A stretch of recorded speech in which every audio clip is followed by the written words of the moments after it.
இன்றைய சக்ரா தியான பயிற்சியினுடைய இரண்டாம் நிலையை பற்றி தான் இந்த வீடியோவில் பார்க்க போகிறோம். இந்த சக்ரா தியான பயிற்சி இரண்டாம் நிலை வந்து சுவாதிசன சக்ரா என்று சொல்லுவோம்ல, அந்த சுவாதிசன சக்ரா இருக்கும் இடம், அவற்றினுடைய ஃபங்க்ஷனு, அவை இம்பேலன்ஸ் ஆகும்போது எது போன்ற நோய்கள் உண்டாகின்றது என்பதை பற்றி தான் இந்த வீடியோவில் பார்க்க போகிறோம். சுவாதிசன சக்ரா இருக்கும் இடம் வந்து லம்பார் ரீஜனில் L4 L5 இன் பிட்வீனில் இது வந்து லொக்கேட் ஆகிருக்கின்றது. இவற்றினுடைய கலர் வந்து ஆரஞ்சு கலர். இவற்றினுடைய மந்த்ராஸ் வந்து வம் வம் என்று சொல்லக்கூடிய மந்த்ராஸ்.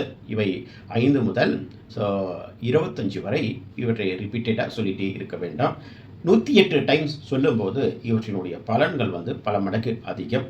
அப்போ தொடர்ந்து சொல்லும்போது இந்த ஆரஞ்சு கலர் வந்து உணர முடியும். அப்போ இந்த பயிற்சி செய்யும் போது உங்களுடைய முழு எண்ணங்களையும் இரண்டாவது சக்கரா என்று சொல்லுவோம்ல, சுவாதிசன சக்கரா, அவற்றின் மேல் மற்றும் முழு சிந்தனைகளை செலுத்தி செய்யும் போது இந்த இரண்டாவது சக்கரா வந்து ஃபங்க்ஷனாக ஸ்டார்ட் ஆகின்றது.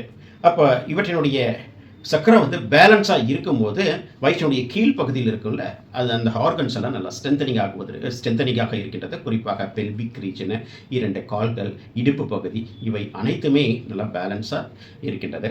அப்போ இம்பேலன்ஸ் ஆகும்போது நோய்கள் உண்டாகின்றது. குறிப்பாக கிட்னி அண்ட் யூரினரி பிளாடர் சம்மந்தப்பட்ட நோய்கள் ஏற்படுகின்றது. ரீப்ரொடக்டிவ் சம்மந்தப்பட்ட நோய்களை உண்டாக்குகின்றது. Disc bulge, disc problem, sciatic complaints போன்ற நோய்களை உண்டாக்குகின்றது.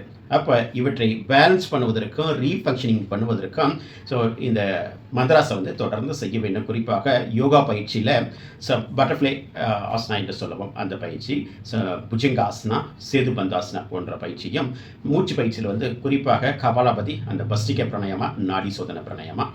மந்த்ராஸ் சுவாதிசன சக்கராவுடைய மந்த்ராஸ் வந்து வம் என்ற மந்த்ராஸை தொடர்ந்து ரிப்பீட்டேட் பண்ணும். அதாவது 5 to 20 டைம்ஸ் வந்து ரிப்பீட்டேஷன்ஸ் தொடர்ந்து சொல்லும்போது இந்த சக்கரா வந்து கரெக்ஷன் ஆகுகின்றது. ஆகவே இந்த இரண்டாவது நிலையான சுவாதிஸ்தான சக்கராவை வந்து செய்ய ப்ராக்டிஸ் பண்ண ஸ்டார்ட் பண்ணுங்கள். அடுத்த சக்கராவை அடுத்த வீடியோவில் பார்ப்போம். நன்றி, வணக்கம்.